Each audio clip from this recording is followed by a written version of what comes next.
Untuk informasi lain, pemirsa, ikan lele mungkin dianggap makanan rakyat. Tapi siapa sangka lele ternyata bisa menjadi penyelamat bisnis yang nyaris bangkrut. Nah, ini keajaiban lele bisa membawa berkah bagi pria yang sempat stres kehilangan penghasilan akibat pandemi COVID-19. Inilah kisah inspirasi awal pekan ini. Berani berubah.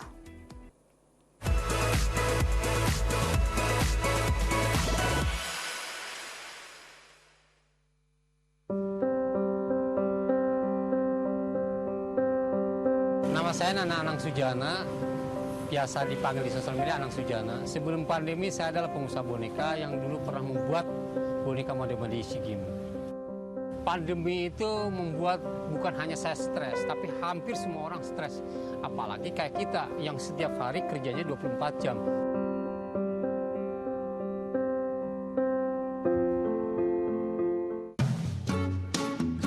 Akhirnya saya berpikir, kalau begini terus saya bisa stres dan bisa sakit ini.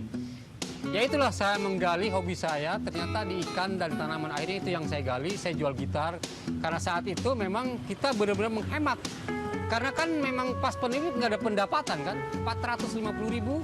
Kemudian saya beli 3 ember dan saya beli 150 ekor ikan lele. Saya belajar dari YouTube bikin ember, kemudian ember saya modifikasi.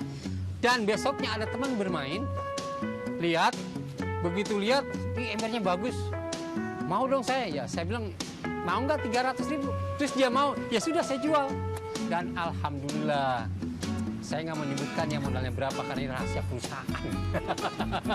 Tapi pasti tahu dah berapa karena harga ember kan semua orang tahu.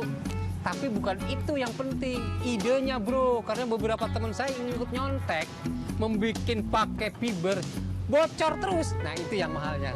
Dan akhirnya dari ember itu saya kembangkan tuh. Alhamdulillah selama 2,5 bulan saya sudah menjual ember seharga 300.075. Lumayan kan? Modal 450.000. Akhirnya istri saya suruh membuat masakan dari lele. Kemudian belajar dari itu dan alhamdulillah dari pengembangan lele itu akhirnya bikin juga resto, Budimi restonya. Jadi dari pemeliharaan lele, kemudian ke restonya. Saya juga membuat satu usaha namanya Ghost Kitchen. Atau dapur hantu, dapur setan, dapur apapun namanya. Jadi boleh Anda kalau datang ke tempat Budimi resto, tidak ada tuh mereknya cuma sekedar doang.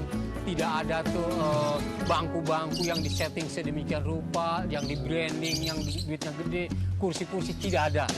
Tetapi kalau Anda pesan, barangnya ada. Nah, jadi nggak kelihatan, barang ada. Ini kisah nyata, ini bukan bohong-bohongan. Jadi ketika Anda pesan malam, saya mau masakan lele ini, lele itu gitu, kirim. Ya karena ini zamannya sekarang internet, zamannya sosial media, maka itu kita gunakan. Grup WA, grup Telegram, Facebook, Instagram, dan lain-lain. Itu adalah aset untuk jualan. Tidak harus berbayar, itu yang jalan. Pertama itu yang pusing memang memikirkan sempurnanya itu. Wah kalau saya buka masakan perlu alat yang mahal nih, kompornya dan lain karyawannya. Ternyata enggak. Kita dengan gini jalan dan alhamdulillah zero stock, artinya keuntungannya clear 100% bersih. Saya alhamdulillah belajar cuma beberapa bulan di YouTube, akhirnya sekarang saya dianggap pakar. Ya alhamdulillah lah, mudah-mudahan pakar beneran. Dan yang paling menarik, saya baru tahu ternyata menanam hidroponik, menanam kayak kangkung, pokcai, kacang panjang, semua hal hanya dengan kapas tanpa tanah. Nah di hidroponik atau yang saya sebut sih di tempat saya adalah aquaponik. Kenapa? Karena menanam cabai, menanam kangkung hanya dengan kapas dan air di atas ember. Di bawahnya lele 25 ekor, di atasnya kangkung 12 biasanya. Dan ketika kita punya ember 10 itu bisa tiap hari panen itu. Memang kebanyakan orang di situasi terpaksa itu biasanya jubah kebesarannya akan dengan sendiri dibuang. Tapi ada yang nggak bisa juga, ya akhirnya dia susah sendiri. Misalnya saya, ada beberapa karyawan saya juga ngomong, Bapak kan dulu yang punya bangun rumah sampai 216, kemudian punya toko juga cukup, di boneka dikenal. Kok mau-maunya jualan lele berarti? Nah itu kata orang, gengsi tidak bikin kita kaya.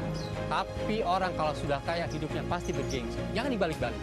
Jadi saya mengacu ke situ, ya sudah, memang saya nggak punya apa-apa kok. Saat pandemi semua orang sama, nol semua. Saatnya sekarang buang gengsi, harus kreatif, buang ego, dan yang penting-penting adalah harus berani berubah.